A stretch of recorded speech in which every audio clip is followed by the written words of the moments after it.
it's Liz Yuille from Old Stables Crafts. Thank you very much again for joining me again today. Today's project is the much requested, and hopefully it'll work, pizza box that I showed you a few weeks ago when I was doing a little set of note cards for you putting in the pizza box. It's painful sometimes, isn't it? Anyway, so I did say that I wasn't going to do this because it's quite a lot of die cutting that does take a time. And someone did point out that the way around that was to do the die cutting first. So, sorry, there's a helicopter going over us. So, yeah, that excuse went out the window. So, here we go. I will show you how I made this. It's actually not difficult. It is purely the die cutting that's the issue. And this is from the Christmas Pines die set, which was from last year's autumn winter but carried over. So it goes with the Christmas Pines stamp set, which we will also be using. Obviously everything will be linked below and will be on the associated blog post, etc, etc. So we start obviously with a pizza box, and this is one of our lovely mini pizza boxes from the autumn winter catalogue. You need to do some stamping before you start putting the box together, and you will need some post-it notes to help with that. So let's start with that. So I've got my embossing buddy. We are going to stamp here, here, here and here, because these are the edges that show, and they are heat embossed. So hence no pressure from me. So let's get some embossing buddy all round there, and we'll have to do this in a sort of rota, or not rota, but a bit at a time. I will just mask off in the middle with some post-it notes. Actually, if I do it, no, I am going to have to use 4 post-it notes, I think. 3. Better too many than not enough.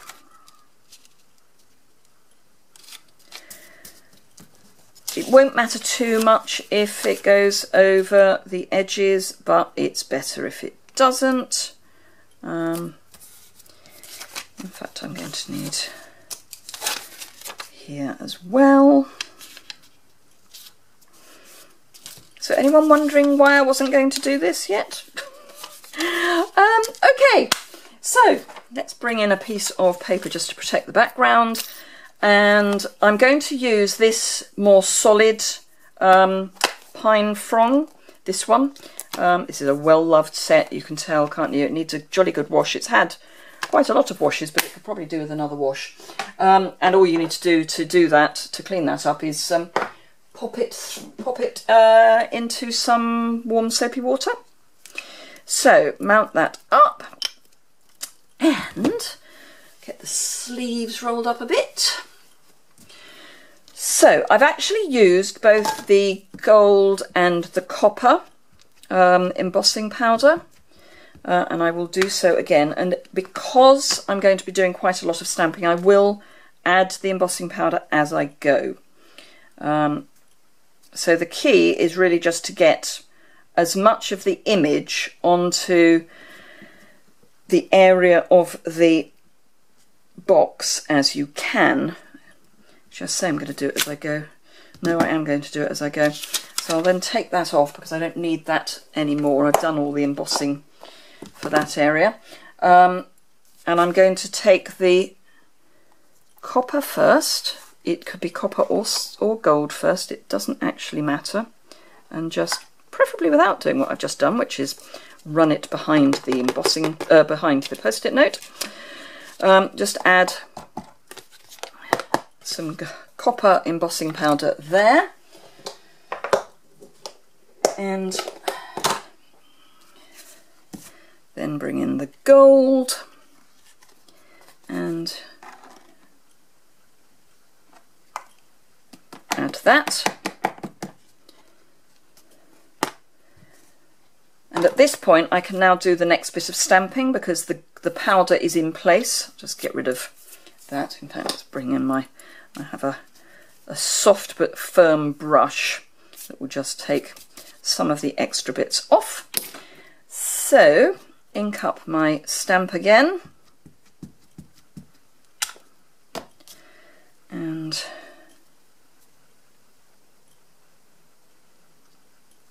stamp, and you will see it's just the right length for the box.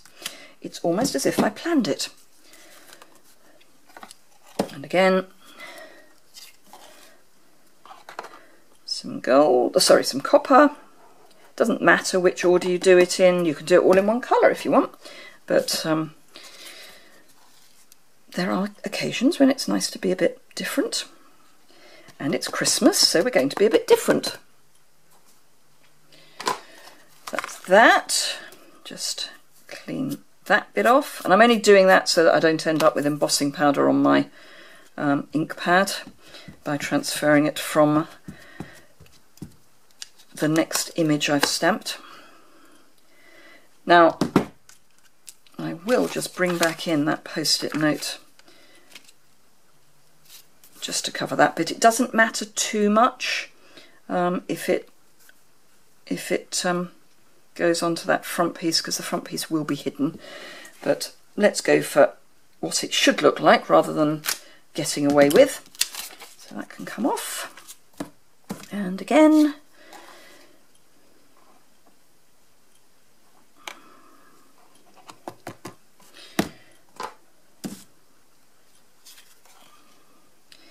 and some more gold, and then just the final side.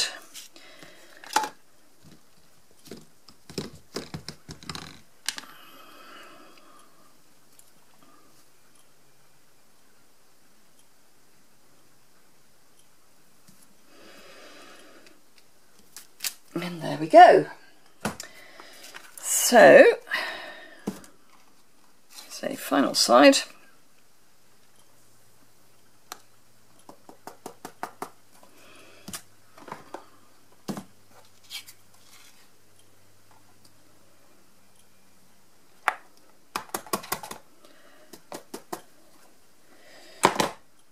Oh, I didn't really do a particularly good job of that, did I? Let's see if I can get a bit more on there. I think that's probably where I put a thumb, but never mind, it will be fine. So I'm just going to remove the post-it notes, probably over my bin, because there will be embossing powder coming off. There we go. So tidy these away, and then get the heat gun out. Get rid of that.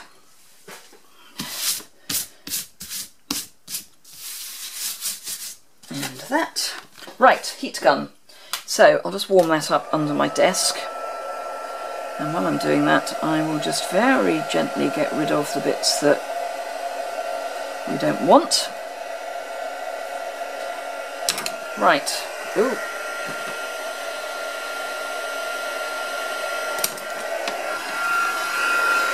Now, you don't want to spend too long doing this if you can avoid it, so you do want a well-heated heat gun. And because this is quite thick, and you will see it's curling, that is to be expected, and we will get that as sorted out as we can.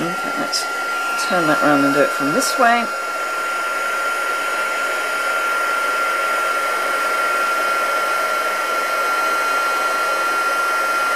Now, if you didn't want to do this part, obviously you don't have to. You could do it in ink rather than in embossing. But when did I ever do and try and do anything the easy way? What I am going to just do is bring my cheese board in just to help protect my surface.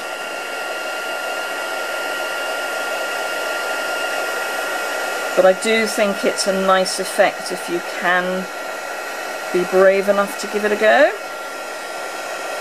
particularly if you do it in the two colours. Once we've finished, I'll show you the final effect.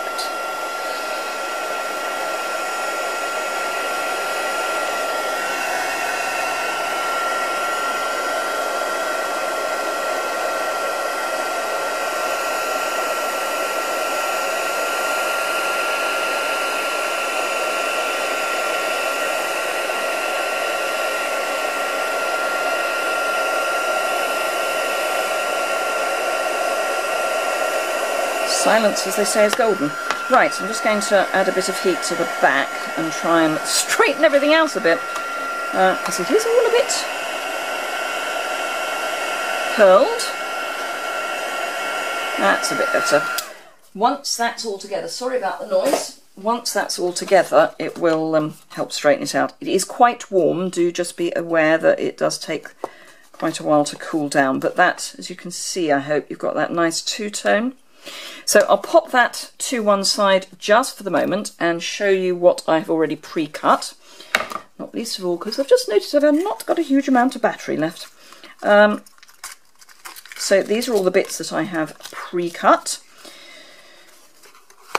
So I'm also using the Year of Cheer specialty washi tape, which, if I just encourage my box to go together, I will show you how I use the washi tape.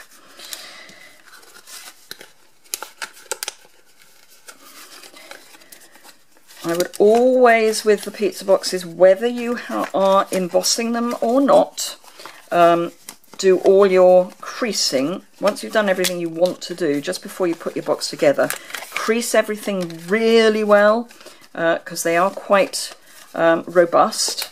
And they have a little bit of a life of their own. So, come along, there we go. So to put the box together is as simple as that. So that's the base done. And then the washi tape, I just ran so that it was right round the edge, and do leave a bit of an extra length. In fact, I'll probably go underneath on this one, because the washi tape doesn't really want to stick terribly well to the pizza box, but you can encourage it to do so.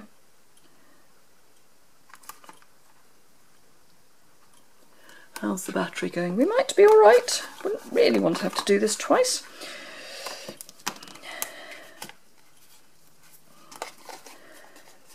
So this is really just to help anchor that washi tape down. Ooh.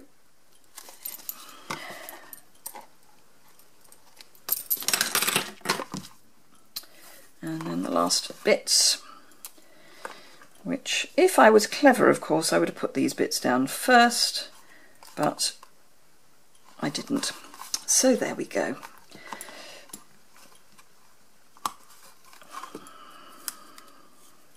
So learn from my mistake, put your side bits down and then your back and your front, because then you can trap your side bits under your back and your front. It's sad really, isn't it? Right, so that's that. Then I will actually put the box together so that I've got a reasonably good surface to work on. I'm going to stick this on next, and that I'm going to stick on with some fast fuse. This is the Dazzling Diamonds glimmer paper. Now, as this is effectively what's holding everything together, do make sure you put a reasonable amount of adhesive onto it, because if this falls off, all of your embellishment will fall off as well. Just press that down well. And the rest of it really is a question of just layering everything up. I started with a snowflake, and again I'm going to just add a bit of, oh, well, I was going to add fast fuse. No, I'm not going to add fast fuse. It doesn't want to attach. So a bit of multi-purpose glue, pop that down. Can't honestly remember what I used originally. apart from a lot of glue. And then it's just a question of adding pine fronds, pretty much however you want them. And we are going to be adding, and I did them in a kind of bow. It's Christmas after all, so a few bows wouldn't be a bad idea. And in fact, I might bring in some dots, because that will help as well, because some of these will go on very nicely with adhesive, with glue dots. So these, for example, will attach nicely with some glue dots. So just add a few of those in amongst everything else. And in fact, I think I might go for, oh, I've got a glue dot on my finger. That's helpful. Oh well, I'll sort that out in a minute. So as I say, it's just a question of layering things up. And I've got all of the colours of foil here. So I've got champagne, gold, silver and copper, so that we can build up the colour tones. And I've got all three lengths of the fronds.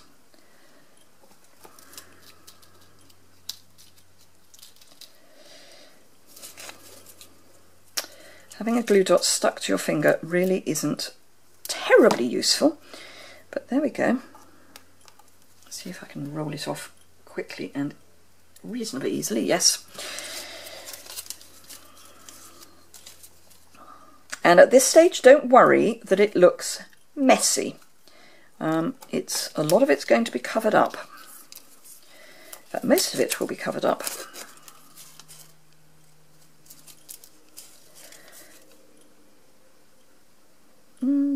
Yeah, and a bit more copper in here.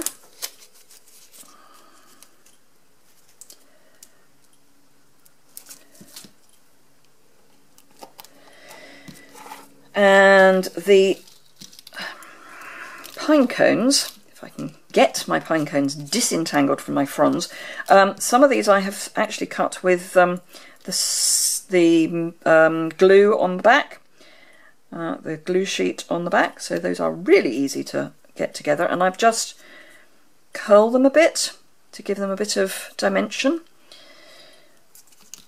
And what I can't remember is which ones that one I've done the back of, and just layer contrasting colours over each other.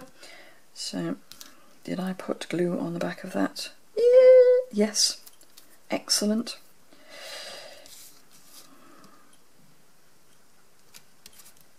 Probably don't need those, so just layer those, or bend those a bit,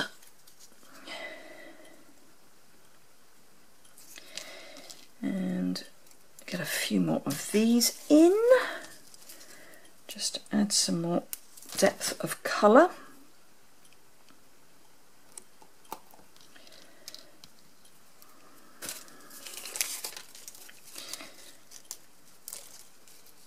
It's always tricky, I have to say, when you make something and you spend a bit of time making it, then remembering how you actually put it together. So I have to say that was one of my biggest hesitations with doing this, was do I remember how? And the answer clearly is I have no idea what glue I use. Ooh, apart from clearly lots. Actually, no, we'll use the short. We'll use the long one, but we'll cut it short. So just tear that off and pop that under there just to get a bit of silver up there. Right, okay, so dimensionals are somewhere on my desk. There they are, hidden. So I'm going to pop a couple of dimensionals behind each of these, mostly just so that they are well and truly anchored, but not really for any other reason than that. but also to try and make sure I've covered up all the glue dots. Oh, don't want glue dots, I want dimensionals.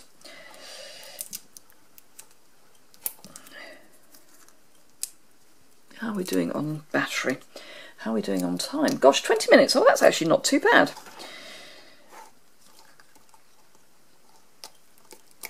That one there, and the last one of these that we're going to use.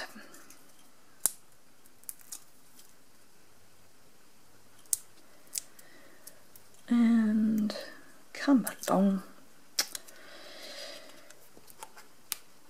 Pop that there. And then for the bow, I've got a length of both of the metallic edged ribbons, so the gold and the silver, and they're the same length. They're about 10 inches ish, maybe a foot. And I'm just doing one of my double bunny bows and tie those in a bow, adjust the loops,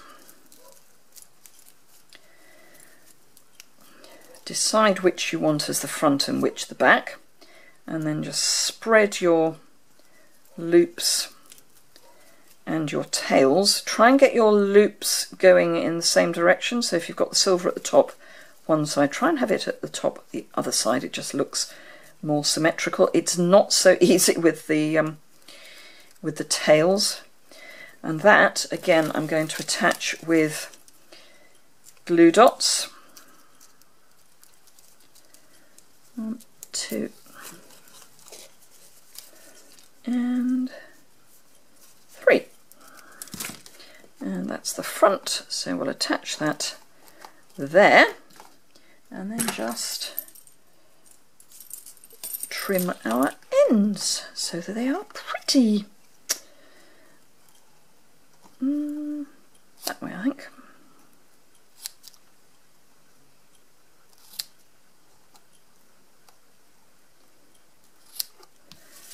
And there we go. So this was the one we just made. This was the original. They're the same but different, if you see what I mean. So I hope you enjoyed that, as requested. If you did, give it a thumbs up. I'm hoping for lots of upward thumbs. If you want any of the products, please do consider buying from me. If you're in the UK, the links are below. The list of products will be linked below, but it's also on my blog post, which is linked below. There's a theme here, isn't there? It's linked below. There will be close-ups on my blog, so have a look at those as well. Let's just split that a bit better. And yeah, I hope you enjoyed it. If you haven't already subscribed, please do. It's down about there. I love my subscribers. If you want to share the video, please do feel free. If you want to give the project a go, please do case away. If you can mention that you found it here, that would be great. I've just spotted that doesn't look good. I don't like the bottom of it. That's better. I don't like the bottom of a cone sticking out like that. Anyway, I hope you enjoyed that, and I'll see you again very soon. Thanks a lot for watching. Bye!